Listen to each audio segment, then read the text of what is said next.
We all know Lykke for their driftwood needles. They're kind of iconic at this point. But when they announced their new flight set, making big promises about ergonomics and speed, I was kind of skeptical. So we're going to go through it. Are these actually an upgrade or just really fancy marketing? I've got them, I've tested them, and today I'm going to tell you if they're worth a spot in your project bag.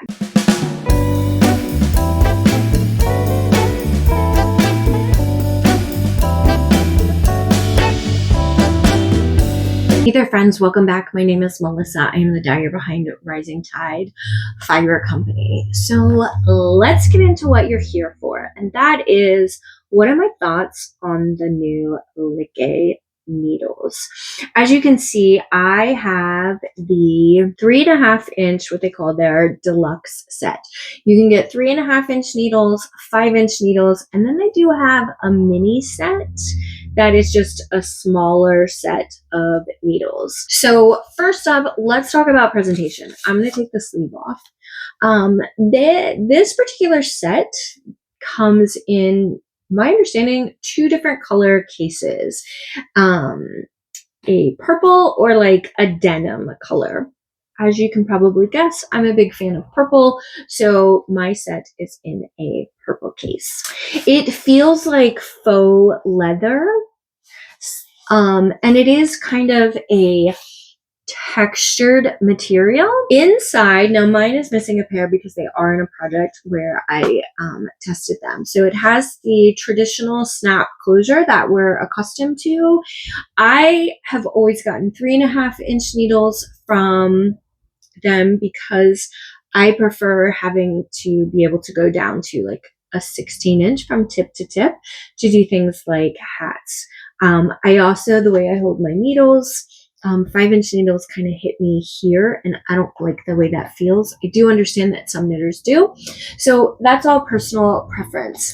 Now, my set goes from a US 3, which is a 3.25 millimeter needle, all the way up to a US 10.5, which is a 6.5 millimeter needle. Now, you're going to get 1 cord to make 16 inches, 1 cord to make 20 inches, 1 cord to make 24, and 1 to make 32.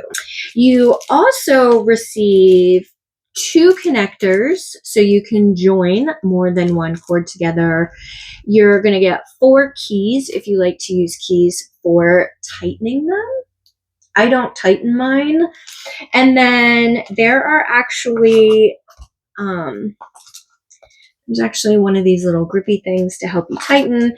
And then they have 8 of these clear stoppers in case you're like me and sometimes you want to put things on pause and use the needles on a different project before moving and being able to just secure them on the cord that you're using. I did actually test the needle tips, and traditionally you've been able to use these needle tips with things like nip Hicks cords.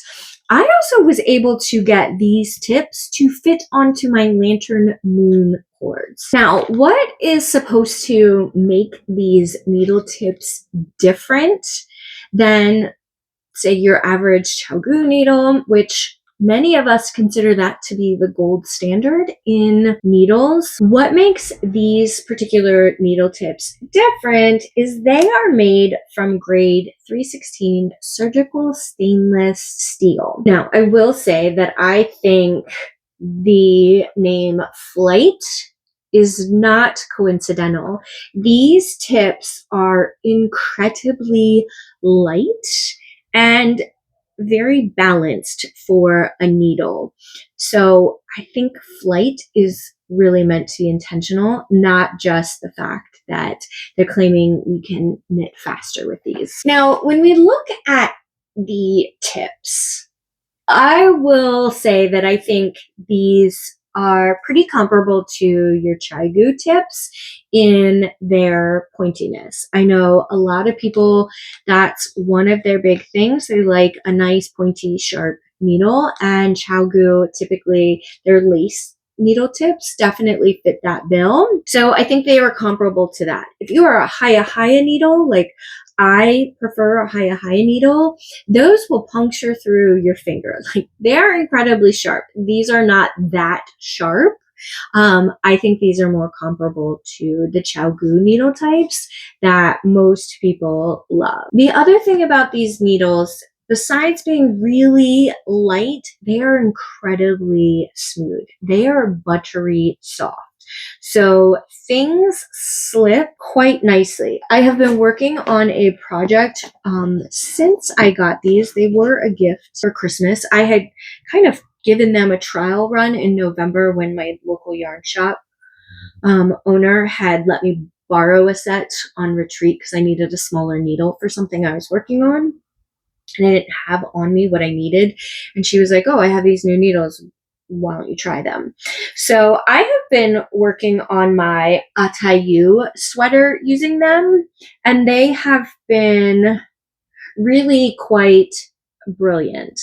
And my stitches flow really nicely on those. At times, they do feel particularly slick. So if you love a slick needle, you're going to love these. Now for me, one of the big things is what I call the snag test. Let's talk about the cords. ChiaoGoo for many people is the gold standard when it comes to cords.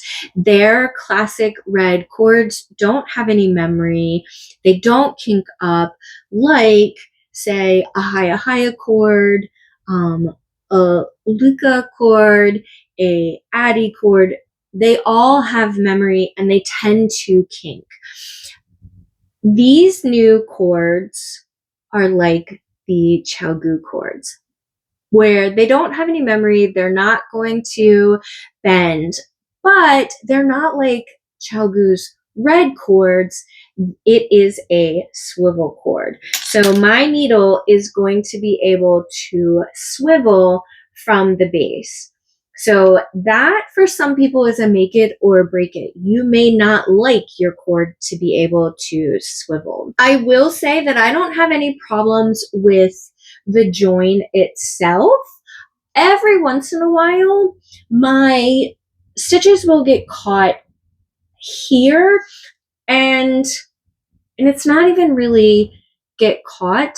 If you've ever used a swivel cord, because of that swivel mechanism, the cord kind of has some shifting capability in there. So if it's going to catch anywhere, it might catch there.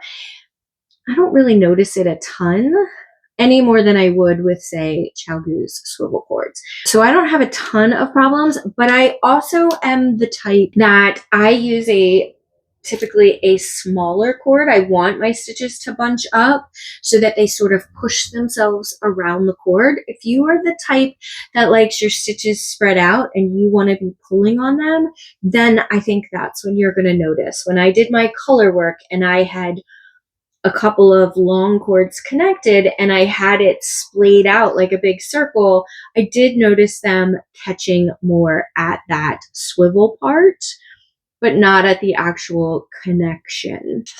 So I will say I find the slickness of these needles to be particularly interesting. I am not a fan of Addy needles. I was early on in my knitting, but I really detest their cords. Haya has typically been my needle of choice. It's my first choice, but that really comes down to the sharpness of the needles, not the cords. ChiaoGoo is actually, from a cord standpoint, they are my favorite cords. So my sock needles, those kinds of things, I do gravitate towards ChiaoGoo. I will say that, again, these needles are really light. They are buttery soft. I feel like the needles or the stitches really glide off. I don't have to do much in the way of moving them. Are they worth the $130 that they cost?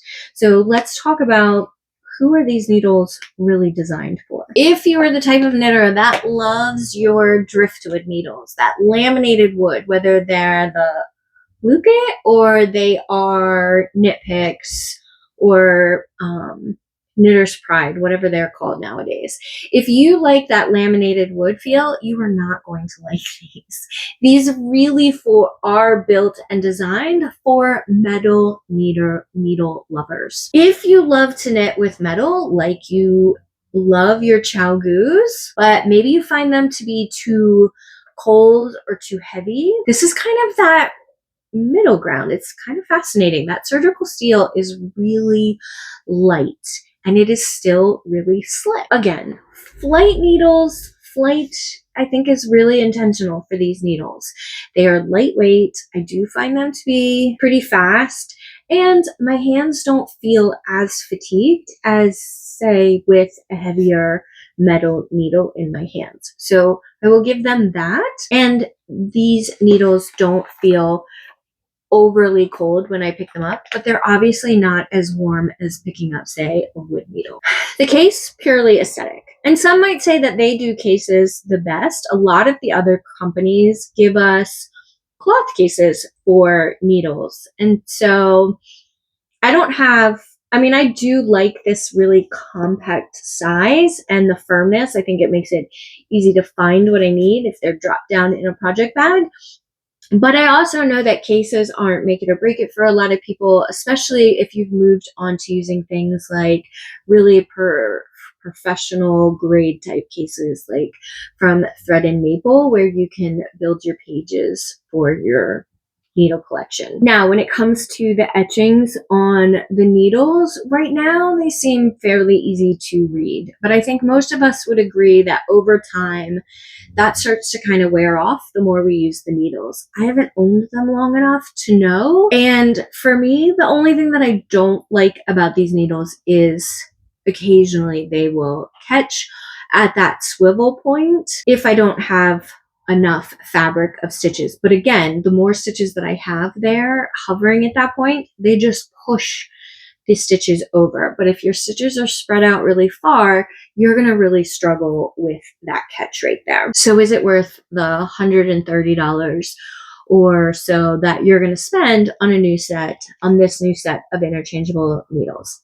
If you're kind of like a tool head like me, you like having good solid tools, then yeah, I think it's worth the price. The knitting experience is a unique one. If you have an interchangeable needle set that you love, you probably don't need this, but you might want it. I've linked these sets below if you want to look at the pricing for any of the various compilations that they put together for the Flight. Let me know in the comments. Are you team wood? Are you team metal? Are you tempted like I am by new materials as the knitting industry changes? If you're interested in hearing other reviews by me, don't forget to subscribe to my channel. Until next time, friends, happy making.